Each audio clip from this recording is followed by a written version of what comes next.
ప్రభు అయిన యేసుక్రీస్తు నామమునకు మహిమ ఘనత ప్రభావములు చెల్లునుగాక.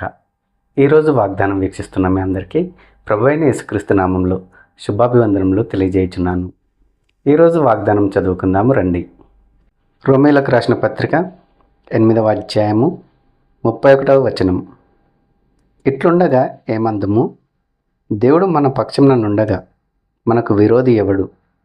తన సొంత కుమారుని అనుగ్రహించుటకు వెనుక తీయక మన అందరి కొరకు ఆయనను అప్పగించినవాడు ఆయనతో పాటు సమస్తమును మనకెందుకు అనుగ్రహింపడు? చదవబడినటువంటి ఈ వాగ్దానమును దేవుడు ఈరోజు మనందరి హృదయాలలో మంచినీళ్ళ పడిన విత్తనం వలె బహుగా ఫలింపజేయనుగాక. ఈరోజు ఈ వాగ్దానంలో మనం చూసుకున్నట్లయితే, దేవుడు మన పక్షంన నుండగా మనకు విరోధి ఎవడు? నిజమే కదా, దేవుడు మన పక్షాన ఉంటే మనకు విరోధి ఎవడు ఉండడు. మన విరోధి ప్రభు అయిన యేసుక్రీస్తు విరోధి ఒకడే, అపవాది. వాడు మనకు విరోధి కాబట్టి మనము దేవుని పక్షాన ఉన్నట్లయితే మనకు విరోధి అనేవాడు ఎవడు ఉండడు. కాబట్టి దేవుని పక్షాన మనం ఉండాలి. దేవుడు దావీదు పక్షాన ఉన్నాడు కాబట్టి దావీదు గొలియాతును జయించగలిగాడు. దేవుడు మోషే పక్షాన ఉన్నాడు కాబట్టి మోషే ఐగుప్తు బానిసత్వం నుండి ఇశ్రాయేల్ ప్రజలను విడిపించగలిగాడు. దేవుడు తోడుగా లేకపోతే మనం ఏ పని కూడా చేయలేము. దేవుని మనం ఆధారం చేసుకొని జీవించాలి. దేవుని పక్షాన మనం ఉండాలి. దేవుడు మన పక్షాన ఉంటాడు. అప్పుడు మన అపవాది అయిన విరోధి పక్షాన మనం ఉండకూడదు. మనం దేవుని పక్షాన ఉంటే ఏం జరుగుతుంది? మనం దేవునికి లోబడి జీవిస్తాం, దేవునికి విధేయులై జీవిస్తాం. కాబట్టి దుష్టుడైన అపవాదికి మనం దూరంగా ఉండాలి, దేవునికి మనం దగ్గరగా ఉండాలి. దేవుడు మోషే పక్షాన ఉండడం వలన దేవుడు ఇశ్రాయేల్ ప్రజలను అరణ్యంలో 40 సంవత్సరాలు నడిపించగలిగాడు. దేవుడు తన సొంత కుమారుణ్ణి అనుగ్రహించుటకు వెనక తీయక, ఎందుకు వెనక తీయలేదు? పాపులమైన మనము నశించిపోకూడదని దేవుడు తన ప్రియ కుమారుణ్ణి వెనక తీయక మన కోసం భూమిపైకి పంపించాడు. తన హృదయపూర్వకంగా ఇష్టపూర్వకంగానే తన ప్రియకుమారు మన కోసం ఈ భూమిపైకి పంపించాడు. తన ప్రియకుమారుని మనందరి కొరకు అనుగ్రహించినటువంటి ఆ దేవుడు సమస్తమును కూడా అనుగ్రహిస్తాడు కదా. కాబట్టి ఆయనను మనకు అనుగ్రహించాడు, మనకు సమస్తమును కూడా అనుగ్రహించాడు. కాబట్టి దేవుడే మనల్ని నీతిమంతులుగా చేయగలడు. దేవుడు మనల్ని శిక్షించగలడు. దేవుని ప్రేమ నుండి మనల్ని ఎడబాపు వాడేవాడు.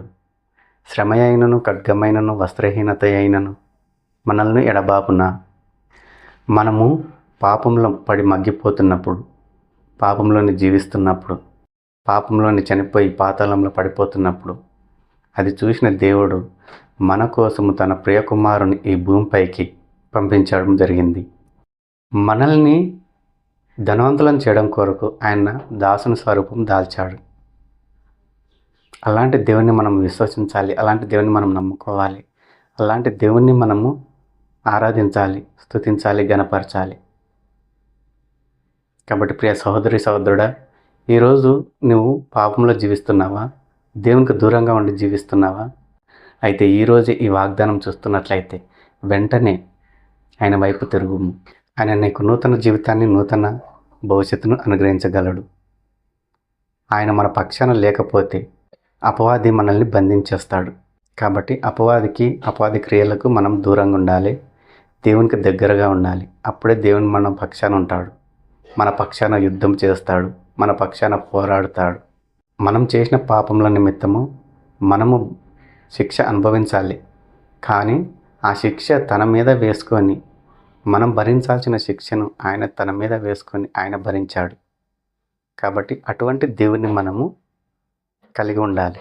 కాబట్టి ప్రతి ఒక్కరూ యేసయ్యను నమ్ముకొని ఆయనను మాత్రం ఆరాధించాలి. ఆయనకు ఎప్పుడు దూరం కాకూడదు. ఆయన్ని ఆధారం చేసుకొని జీవించాలి. ప్రభువు నుండి మనల్ని ఏది ఎడబాపకుండా చూసుకోవాలి. వస్త్రహీనత అయినను, ఖడ్గమైనను, కరువైనను మనల్ని ఏమాత్రం ప్రభువు నుండి ఎడబాపలేదు.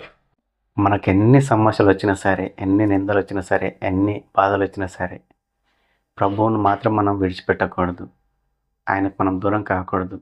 ఆయన మన పక్షాన ఉన్నట్లు మనం చూసుకోవాలి. ఈరోజు ఈ వాగ్దానం చూస్తున్నట్టు ప్రియ సహోదరి సహోదరుడా, జాగ్రత్తగా విను. నువ్వు దేవునికి ఏమాత్రం దూరం కాకూడదు.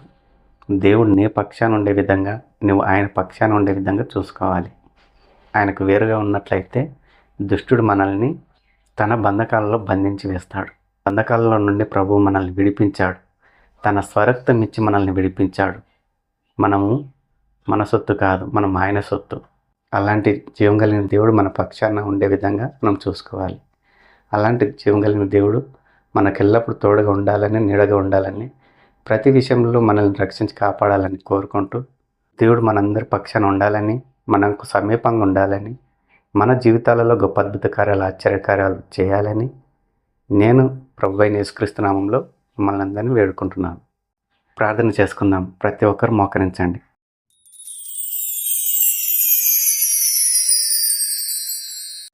పరలోకమందున మా తండ్రి యేసయ్య, నీ ఘనమైన నామముకు వందనాలు నాయన, స్తుతులు నాయన.